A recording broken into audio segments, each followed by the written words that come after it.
যেমন হাদিসে আছে শুক্রবার সারা দিন দুরূদ পড়ো। আল্লাহ রসুল হুকুম দিছে শুক্রবারে আমার উপরে বেশি বেশি দুরূদ পড়ো। সপ্তাহে একদিন দুরুদের জন্য রাখা। কয়জন দুরূদ পড়ছি আর পড়ি? দুরূদ তো কঠিন না। আল্লাহুম্মা সাল্লি আলা মুহাম্মদ দুরূদ হয়ে গেল। আরো ছোট ছোট দুরূদ আছে, ইব্রাহিমী পড়তে পারলে ভালো, যেটা নামাজে পড়ে। শুক্রবার তো শুরু হয়ে গেছে, গতদিন যখন সূর্য ডুবছে শুরু হয়ে গেছে। আজকে সূর্য ডুববে, শুক্রবার শেষ হয়ে যাবে। উচিত তো ছিল, কিন্তু এই মজলিসেও তো কেউ নাই যে আমি শুক্রবারে 1000 দুরূদ শরীফ পড়ি, 500 পড়ি, 700 পড়ি, 200 পড়ি, 100 তো পড়ি না। তাহলে কি বুদ্ধিমান হইলাম? বড় বড় সওয়াব তো আছে। আপনি বলবেন দুরূদ পড়লে আমি একবার পড়বো, আল্লাহ 10 বার রহমত দিবেন। আল্লাহর ওয়াদা। আপনি 1000 পড়বেন, 10,000 রহমত। সপ্তাহে যদি 10,000 হয়, 4 সপ্তাহে কত হইল? কত রহমত লাগবে আপনার? কয়েকদিন পরে তো আপনি রহমতই এক্সপোর্ট করতে পারবেন। এখন তো কাপড় চোপড় এক্সপোর্ট করেন, কয়েকদিন পরে তো আপনিও দিতে পারবেন অ্যাড, যে আমার কাছে রহমত আছে, যার লাগবো যোগাযোগ করো। অনলাইনে অ্যাড দেন না।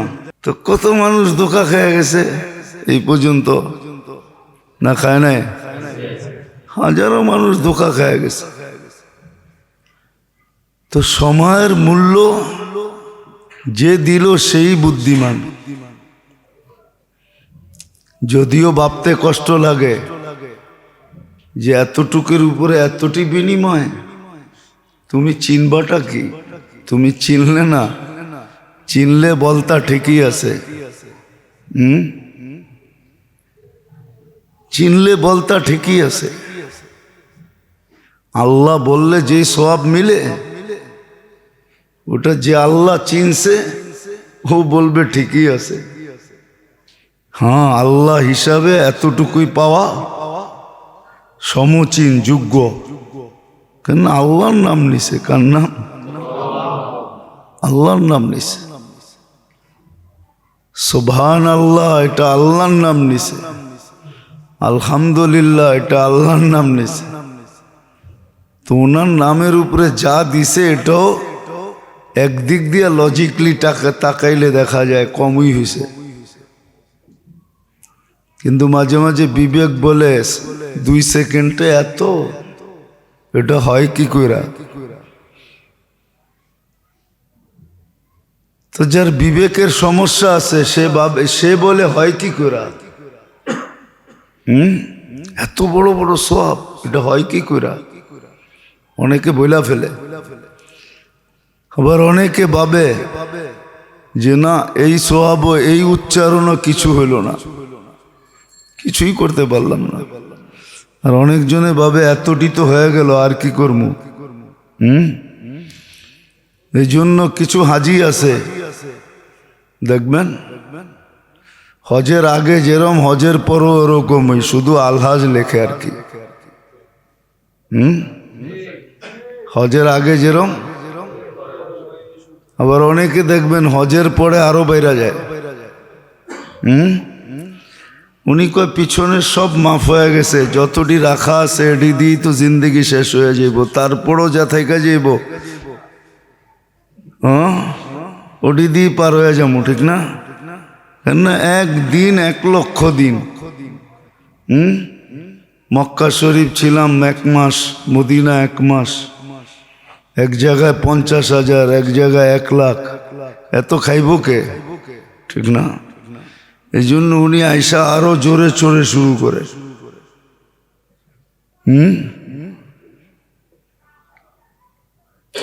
শুনছি, সত্য কি মিথ্যা এটা জানি না, শুনছি একবার। কার কাছ থেকে শুনছি ওই লোকগুলো এখন বেচা নাই, থাকলে প্রমাণ করানো যেত। উমরার থেকে আইসা পানি খায়া কইতেছে যে আজকে মনটা পড়ছে। তো উনি ভাবছে এত দিয়া কর্মটা কি, ঠিক না? আর আরেকজন দেখা গেছে হজের থেকে আইসা আরো বেশি দিনদার হয়ে গেছে, আরো বেশি। ও ভাবতেছে কাছে গেছি আর দূরে যায় লাভ কি? কাছে যত যায় তত আর মন বড়ে না, ঠিক না? কি অনেক জিনিস আছে যত পায় তারপরও মন বড়ে না। ওটা দুনিয়ারও আছে, আখেরাতেরও আছে। এটা যত পায় তারপরও মন বড়ে না। এটা হলো দুনিয়া, যত পায় তারপরও মন কয় কিচ্ছু হয় নাই। সারা দুনিয়ার মালিক হলে হইতো। ফেরাউন তো শুধু শুধু ফেরাউন হয় নাই, ও সব পাওয়ার পরে ভাবছে এটা পায়া কি লাভ হইলো, ওইটা পায়া দেই ওইটাও পামু, তো ওইটার দাবি করে ফেলাইছে। কে যায় দেখবো আমি পাইছি না পাইছি, এটা পাইছি এটা তো দেখতেছে সবাই, ঠিক না, যে এটার মালিক আমি। ওটা তো যে কেউ তালাশ করে দেখবে না, দাবি করলে অসুবিধা কি, দাবি করেই ফেলছে, ঠিক না। এরকম সারা দুনিয়ার মালিক হওয়ার পরে ও বলবে ওইটাও পাইতে চাই। তো লাগাইবো আল্লাহর লগে টক্কর, ঠিক না। তো আল্লাহ বানায় দিব ইতিহাসের পাতার জিনিস, ফেরাউন মতো বানায় দিব। এখনো যে যায় ও মমির উপর দিয়ে থুতু দিয়ে আসে, ঠিক না।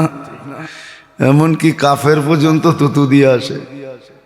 যান না একবার দেখা আসেন না, দেখেন না মানুষ কি বলে। এখানে দেখেন কেউ ইংরাজিতে গালি দিতেছে, যে যেই ভাষা পারে ওই ভাষায় গালি দিতেছে, যে দেখা আসেন। বেশি দূরে তো রাখা নাই, মিশর ভিসাও দেয়, ভিসা এত কঠিন না। একবার ঘুরে আসেন, দেখা আসেন। তো যেটা বুঝাইতেছিলাম, খুব ধ্যান দিয়া শুনলে বুঝে আসবে। এই জন্য দিনই কথা মন বিবেক বুদ্ধি দিয়া শোনা চাই। মন দিয়া বিবেক বুদ্ধিকে উপস্থিত করে তারপরে শোনা চাই,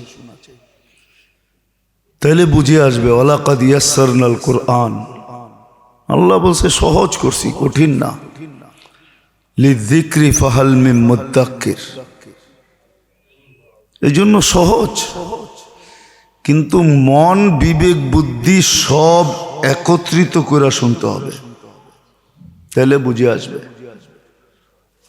তো যেটা বুঝাইতেছিলাম, যে বুদ্ধিমানের পরিচয় দেওয়া উচিত, আর বুদ্ধিমানের পরিচয় ওর ভিতরে ফুটে উঠবে যে সময়ের মূল্য দিবে। আর এটা দুনিয়ার ভিতরেও সত্য। দুনিয়ার ভিতরে যারা সময়ের মূল্য দেয়, ওরা দুনিয়ার ভিতরে ওদেরকে আলাদাই রাখা হয়, ওদেরকে আলাদাভাবে চিনা যায় যারা সময়ের মূল্য দেয়। আর একজনে কইল 6টা আইলো 9টায়, তো দুনিয়াও জানে ওর কাছে সময়ের কোনো দাম নাই। দুনিয়া হিসাবেও কিন্তু দীক্ষিত, দুনিয়া হিসাবেও মানুষের আঙ্গুল ওর দিকে ওঠে। আর আল্লাহ আল্লাহ রসুলের ব্যাপারে, আখেরাতের ব্যাপারে ওইখানে আঙ্গুল উঠবে না কেন? এইখানে মানুষের আঙ্গুল ওঠে, ওইখানে স্বয়ং আল্লাহর আঙ্গুল ওঠে, আল্লাহ রসুলের আঙ্গুল ওঠে। এই জন্য মেরে দোস্ত, নিজেকে বুদ্ধিমানের পরিচয় দেওয়া চাই, যে আমি বুদ্ধিমান। একটু আগেও বলছি, বুদ্ধিমানের জন্য স্বাগত ভিন্ন হবে, ওর স্বাগত ওরকম হবে। আর নির্বোধের জন্য স্বাগত ভিন্ন হবে। বুদ্ধিমানকে একভাবে স্বাগতম জানাবে, বুদ্ধিহীনকে আরেকভাবে স্বাগত জানাবে। আর আমি দুনিয়ার বুদ্ধিমান বলতেছি না, আল্লাহ আল্লাহ রসুলের কাছে বুদ্ধিমান। দুনিয়ার কাছে বুদ্ধিমান হইলে আর কতক্ষণ হবে? যতক্ষণ জীবন আছে, এরপরে তো আর কেউ বুদ্ধিমান বলবে না।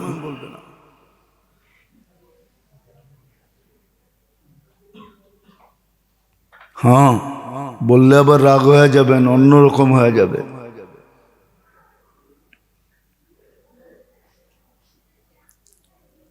দুনিয়ায় বুদ্ধিমান কতক্ষণ বলে? যতক্ষণ হায়াত আছে, তারপর আর বুদ্ধিমান বলবে না। কিন্তু আল্লাহ আল্লাহ রসুলের কাছে যে বুদ্ধিমান, চিরদিন বুদ্ধিমান। জান্নাতে যাওয়ার পরও ওর পজিশন ভিন্ন। প্রতি শুক্রবারে যখন আল্লাহর এখানে দাওয়াত খেতে যাবে তো ওর চেয়ারটা সবার আগেই থাকবে, ওইখানেও ওর পজিশন ভিন্ন। ওর পজিশন ভিন্ন। স্টেডিয়ামের গ্যালারি কিন্তু নিচের থেকে উপর দিকে যায়। কি সবার পিছে যে বসে, আপনি কইবেন সবার মাথার উপরে বসে, ঠিক না? কি হ্যাঁ, এটাই তো সবার। কিন্তু সিটিং এর পজিশনে ও পিছে না আগে? হ্যাঁ, টিকিট হিসাবে পিছনে না আগে? কিন্তু ও তো দূরের উপর থেকে মাঠ দেখতেছে, আপনার চেয়ে ভালো। তাকাইলে তো বোঝা যায় যে ও সবার মাথার উপরে বয়ে রয়েছে, মনে হয় বেশি দাম দিয়ে টিকিটটা কিনছে, ঠিক না? তো এরকমই পজিশন ভিন্ন হবে। শুক্রবারে যখন আল্লাহর কাছে যাবে তো পজিশন এরকমই ভিন্ন হবে, বুদ্ধিমানের পজিশন আগেই হবে। সত্য এটাই। আজকে তো মানুষ জমিন নিয়ে মারামারি করে, পচা জমিন নিয়ে। প্রথম কাতার নিয়ে তো কেউ মারামারি করে না, নাহলে তো প্রথম কাতার নিয়ে মারামারি হতো। আল্লাহ রসুল তো এটাই বলছে, আমার উম্মত যদি জানতো প্রথম কাতারে কি রাখা আছে তো এটা নিয়ে ঝগড়া হইতো যে আমি প্রথম কাতারে বসবো, আর প্রথম কাতার দখল করার জন্য সবার আগে আসবো। এখন তো কিছু দখল করার জন্য সবার আগে চলে যায়, যে আগে যায় অন্য ওই দখলে।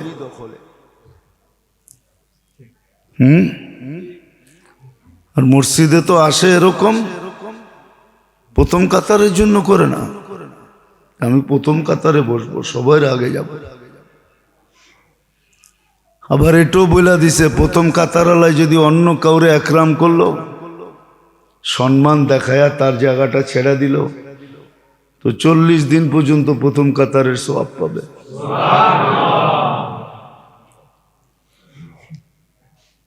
বুঝানোর জন্য বলতেছি, বুদ্ধিমান পরিচয় না দেওয়ার কারণে আজকে এগুলা হইতেছে।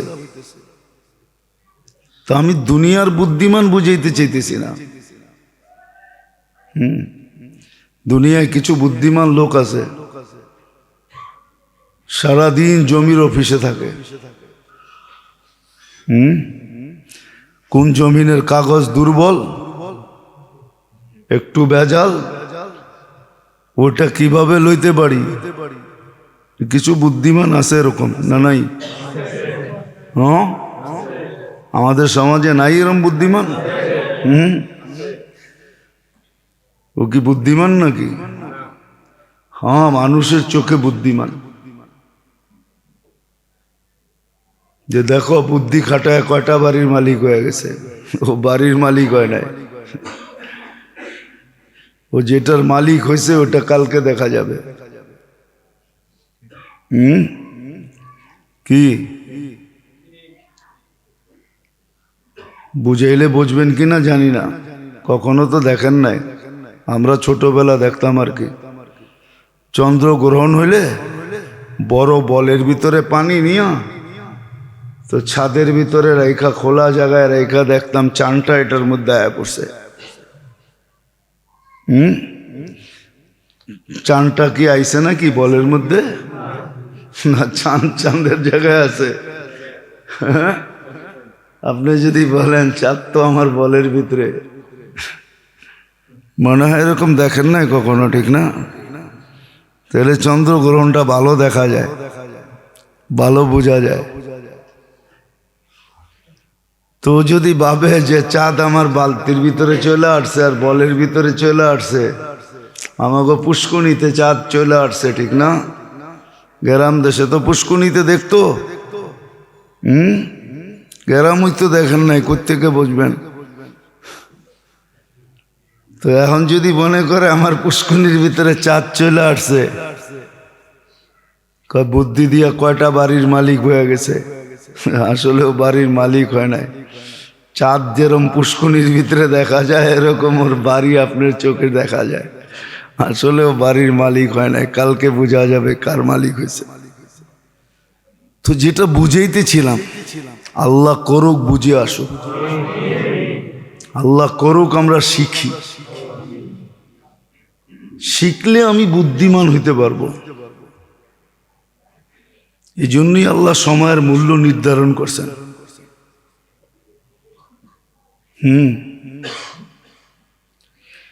এই জন্য হাদিসে আছে কিছু জিন্ন শীর্ণ মানুষ দুনিয়াতে পাওয়া যায়। জিন্ন শীর্ণ, গরিব শরীফ, দুনিয়ার কেউ ওকে মূল্য দেয় না, কিন্তু ও এত বুদ্ধিমান, এত মূল্যবান।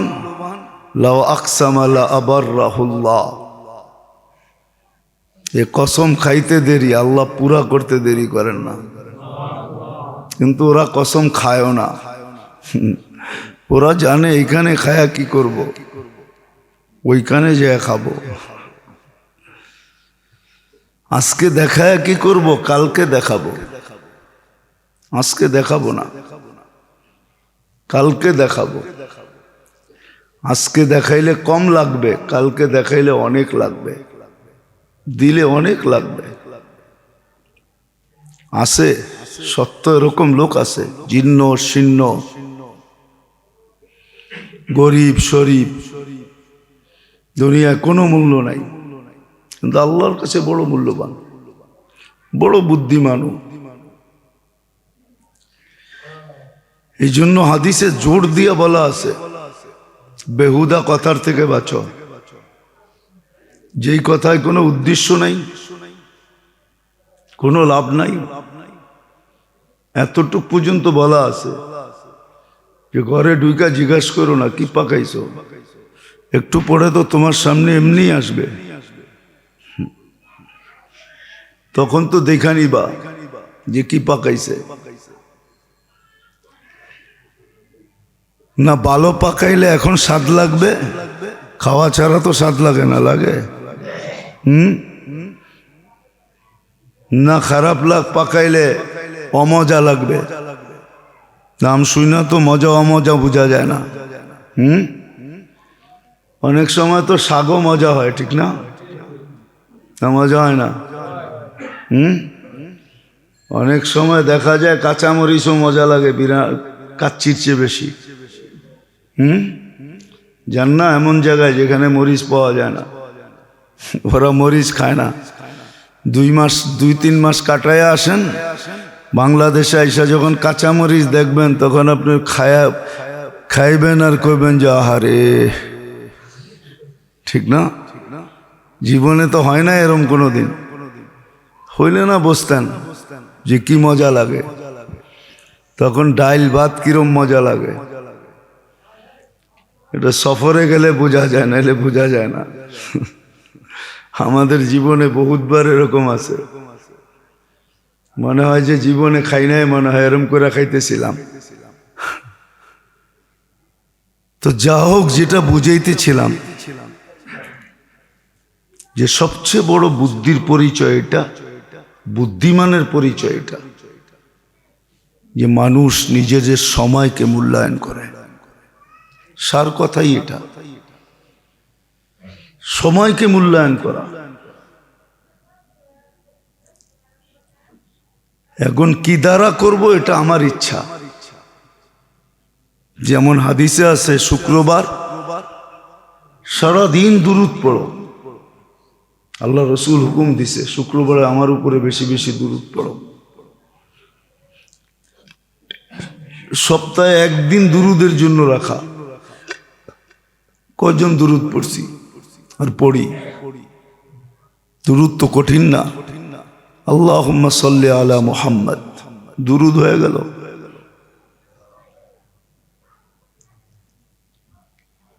আরো ছোট ছোট দুরূদ আছে, ইব্রাহিমী পড়তে পারলে ভালো, যেটা নামাজে পড়ে, কিন্তু আরো ছোট ছোট দুরুদ আছে। শুক্রবার তো শুরু হয়ে গেছে, গতদিন যখন সূর্য ডুবছে শুরু হয়ে গেছে, আজকে সূর্য ডুববে, শুক্রবার শেষ হয়ে যাবে। উচিত তো ছিল, কিন্তু এই মজলিসেও তো কেউ নাই যে আমি শুক্রবারে 1000 দুরূদ শরীফ পড়ি, 500 পড়ি, 700 পড়ি, 200 পড়ি, 100 তো পড়ি না।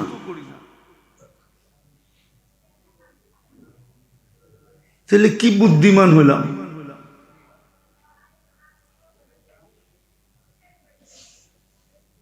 বড় বড় সওয়াব তো আছে। আপনি বলবেন দুরূদ পড়লে আমি একবার পড়বো, আল্লাহ 10 বার রহমত দিবেন, তো আল্লাহর ওয়াদা। আপনি 1000 পড়বেন, 10,000 রহমত। সপ্তাহে যদি 10,000 হয়, 4 সপ্তাহে কত হইল? হ্যাঁ, কত রহমত লাগবো আপনার? কয়েকদিন পরে তো আপনি রহমতই এক্সপোর্ট করতে পারবেন। এখন তো কাপড় চোপড় এক্সপোর্ট করেন, কয়েকদিন পরে তো আপনিও দিতে পারবেন অ্যাড, যে আমার কাছে রহমত আছে, যার লাগবো যোগাযোগ করো। অনলাইনে অ্যাড দেন না,